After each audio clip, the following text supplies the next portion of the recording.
네, 안녕하세요. JB입니다. 다들 아시다시피 현재 시장의 가장 큰 관심사는 다음 주 화요일 있을 CPI입니다. 당연히 잡혀가는 추세인 줄 알았던 인플레가 이번에 반등하면서 시장에 큰 충격을 주지 않을까 저를 포함해서 모두가 걱정하고 있는 상황인데요. 실제로 금요일에는 기대 인플레 수치마저 높게 나오며 우리에게 별로 좋지 않은 모습이 연출됐습니다. 기대 인플레 수치가 발표되고 1시간 정도 장의 상황을 지켜보니 채권 가격이 급격하게 하락하기 시작했고 저는 실시간 멤버십 커뮤니티 게시판에 지금 채권의 상승에 3배 베팅하는 레버리지 상품인 TMF 추가 매수를 들어가겠다고 말씀을 드렸는데요. 새벽 시간이었음에도 불구하고 많은 멤버십 회원분들이 댓글을 남겨주셨습니다. 아무래도 최근 숏 포지션을 잡으신 분들도 제 채널을 많이 구독해주시고 또 멤버십 가입까지 해주시다 보니까 시시각각 변하는 시장 상황에 더욱 민감하게 반응할 수밖에 없다는 걸 느낄 수 있었는데요. 여러 댓글들이 있었지만 그 중에 이런 댓글 하나가 눈에 들어오더라고요. JB님, 지금 상황에 TQQQ보다 굳이 TMF를 매수하시는 특별한 이유가 있으실까요? 라는 질문이었습니다. 질문을 보니 이렇게 생각하시는 분들이 꽤 많으실 것 같다는 생각이 들었습니다. 그래서 이 부분에 대한 제 의견을 지금 이야기해 보도록 하겠습니다. 끝까지 들으시면 왜 TQQQ, SOXL, 불즈에 거의 모든 재산을 투자하고 있는 제가 요즘 분위기가 안 좋은 채권 ETF 상품에 투자를 시작했는지 충분히 납득이 되실 거라 생각합니다. 자, 결국 질문해 주신 분의 요지는 이건 것 같아요. CPI 수치가 안 좋게 나오면 증시가 크게 하락할 확률이 높지만 그래도 또 혹시 모르니까 오히려 모두의 예상과는 반대로 CPI 수치가 괜찮게 나올 수도 있는 거고 아니면 안 좋게 나왔지만 시장이 또 무조건적인 상승을 시켜버릴 수도 있는 거니까 그 전에 미리 분할 매수를 들어가는 건 인정. 자, 근데 그러면 어차피 TQQQ 모아가면 좋은 거니까 TQQQ를 CPI 발표 전에 분할 매수 들어가고 또 이후에 폭락이 나오면 그때 TQQQ를 또 사면 되는 거지. 왜 굳이 나스닥보다 기대 수익률이 훨씬 적은 채권 ETF인 TMF를 사는 거냐라는 생각이 드셨을 수 있을 것 같은데요. 이 부분에 대해 말씀을 드리겠습니다. 이건 제가 최근 영상에서 지속적으로 말씀드리는 부분인데요. 저는 투자를 할 때 반드시 고려해야 할 사항 중에 하나가 내가 짊어진, 그러니까 내가 각오한 리스크 대비 수익률이라고 봅니다. 많은 분들이 특히 3배 레버리지 투자를 즐겨 하시는 분들이 이 부분을 많이 착각을 하세요. 저도 물론 3배 레버리지 투자 정말 좋아합니다만 저는 이 부분을 늘 염두에 두고 투자를 하고 있고 특히 멤버십 게시판에 매수 관련해서 글을 쓸 때는 제가 가장 신경 쓰는 부분이 바로 이 내가 각오한 리스크 대비 수익률에 대한 부분이거든요. 그러니까 이 말을 좀 더 알아듣기 쉽게 예시를 들어 설명해 보자면 이런 거예요. 자, 여러분, A라는 사람은 비트코인에 투자를 했는데 그 다음날 수익률 10%를 얻었고요. B라는 사람은 S&P 500 지수를 추종하는 스파이 ETF에 투자를 했는데 그 다음날 수익률 7%를 얻었습니다. 이렇게 결과가 나왔을 때 누가 더 잘한 투자자인가요? 그냥 단순히 A가 하룻밤 사이에 번 돈이 더 많으니까 A가 더 잘한 투자자인가요? 물론 그렇게 보는 사람도 있을 수 있겠죠. 하지만 적어도 제 기준에서는요, B가 훨씬 더 잘한 투자자입니다. 왜냐하면 짊어진 리스크 대비, 각오한 리스크 대비 훨씬 더 좋은 수익률을 올렸으니까요. 비트코인에 투자한 A는 비록 결과가 10% 수익이라는 좋은 쪽으로 나오긴 했지만 변동성이 극심한 비트코인의 특성상 반대로 마이너스 20% 혹은 그 이상의 손실도 하룻밤 사이에 충분히 볼 수도 있었습니다. 자, 그런데 스파이 ETF에 투자한 B의 경우에는요, 비트코인에 투자한 A보다 3% 적은 7%의 수익률을 봤지만 그가 짊어진 리스크는 7%보다 훨씬 적었습니다. 세상에서 가장 안전하다는 S&P 500 지수가 하루에 7% 이상 빠질 확률이 얼마나 될까요? 거의 없을 겁니다. 네, 여러분, 그래서 제가 말씀드리는 거예요. 특히 변동성이 심한 TQQQ나 SOXL 같은 상품들은 추가 매수를 하시건 신규 진입을 하시건 간에 항상 여러분들이 짊어져야 할 그 리스크를 확실하게 계산을 해보셔야 돼요. 제가 지난 영상에서도 말씀드린 부분이잖아요. 인플레가 잡혀가는 걸 당연하게 여기고 그동안 강하게 상승한 주식시장이기 때문에 현재 상태에서 CPI 수치가 겨우겨우 예상치에 부합하거나 우리의 예상보다 조금 더 좋게 나와서 한숨을 돌린다 한들 그게 막 하루에 어마어마한 폭등 수준으로 오를 확률이 얼마나 되겠냐고요. 하지만 혹시라도 모두의 예상처럼 시장에 실망감을 안겨주는 수치가 눈으로 직접 확인이 됐을 때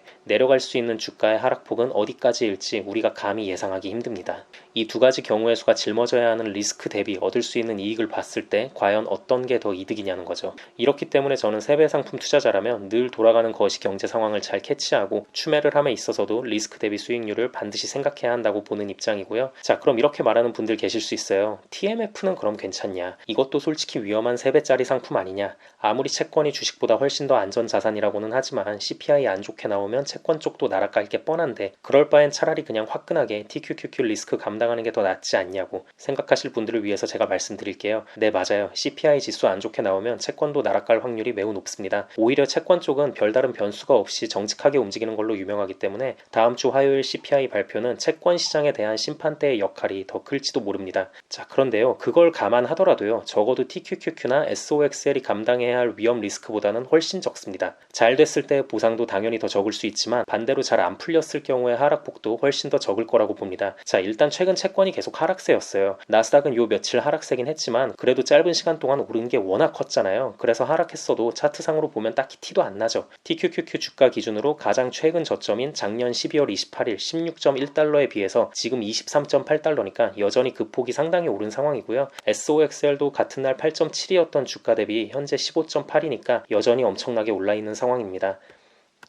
반면에 TMF는 가장 최근 저점인 작년 12월 30일 7.56에 비해 현재 8.38달러니까 딱히 그렇게 많이 차이도 안 나는 상황이고요. 어떤 악재로 인해 더 크게 조정을 받아도 딱히 할 말이 없는 상황의 나스닥 지수와 최근 최저점에 이미 거의 도달해 있는 채권 투자 중에선 당연히 채권 쪽이 더 안전하다고 판단을 했습니다. 그리고 여러분 꼭 알아두셔야 할게요. 채권이 있고 주식이 있는 겁니다. 채권 시장의 규모는 주식시장과는 비교도 안 될 정도로 훨씬 더 큽니다. 미국 정부 입장에선 물론 주식시장도 엄청나게 중요하지만 굳이 둘 중에 뭐가 더 중요하니? 라고 묻는다면 당연히 채권시장입니다. 채권시장은 미국 그 자체예요. 채권시장의 유동성이 말라버리고 심하게 훼손돼 버리면 미국의 국가운용 자금 자체가 말라버리는 거기 때문에 정부 차원에서 채권시장의 위기를 방치할 수가 없고요. 반드시 조치를 취하게 돼 있습니다. 뭐 이건 주식시장도 마찬가지지만 그 우선순위를 굳이 따지자면 주식은 채권 다음이라는 겁니다. 작년에 미국 채권시장이 엄청나게 얼어붙어서 10월 달에 막 TMF 주가도 최저점인 6.2달러까지 빠지고 그랬을 때 그때 기억나실 겁니다. 자넷 옐런 미 재무부 장관이 여기저기 뛰어다니면서 어떻게든 얼어붙은 채권시장의 유동성을 살려내려고 미친듯이 액션 취하던 거 다들 기억하실 겁니다. 채권시장은 그런 존재예요. 그래서 그만큼 더 안전한 시장이라고 보고 있고요. 만약 다음 주 화요일에 CPI 수치가 제대로 안 나와서 TMF가 더 크게 하락한다 한들 괜찮습니다. 어차피 분할 매수로 보수적으로 진입했기 때문에 저는 더 추가 매수 들어갈 거고요. 전혀 문제될 게 없습니다. 자, 근데 만약 TQQQ의 하락폭이 심상치 않고 한동안 엄청난 폭락이 지속될 것 같다는 판단이 든다면 상황을 봐서 TMF가 아닌 TQQQ에 대한 추가 매수를 감사히 들어가도록 하겠습니다. 애매하게 하락하면 추매할 생각은 추호도 없고요. 네, 그래서 이 부분은 당일에 돌아가는 상황을 보고 멤버십 회원분들께는 제가 생각하는 부분에 대한 글을 실시간으로 커뮤니티 게시판에 남기도록 하겠습니다.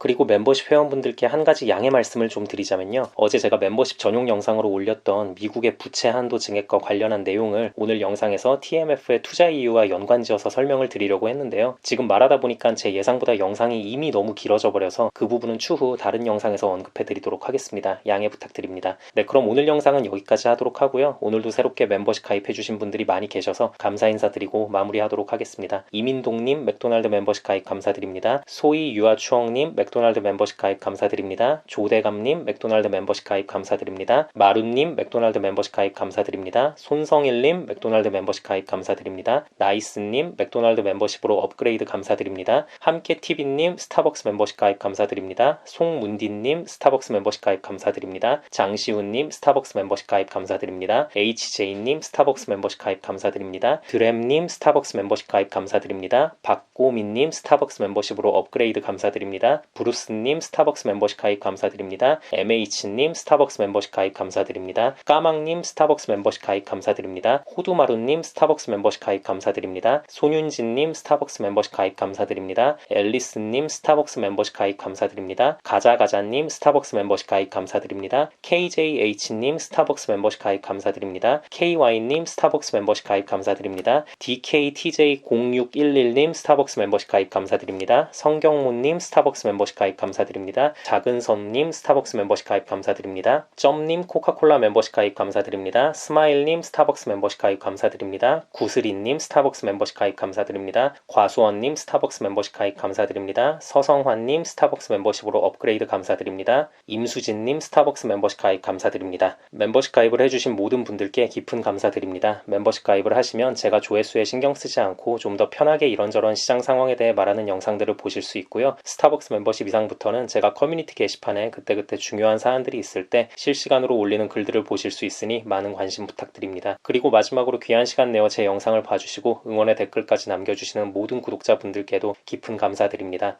앞으로도 단 한 명의 낙오자 없이 모든 구독자분들의 장기 투자 성공을 위한 멘탈 케어 영상 제작에 온 힘을 다하겠습니다. 감사합니다.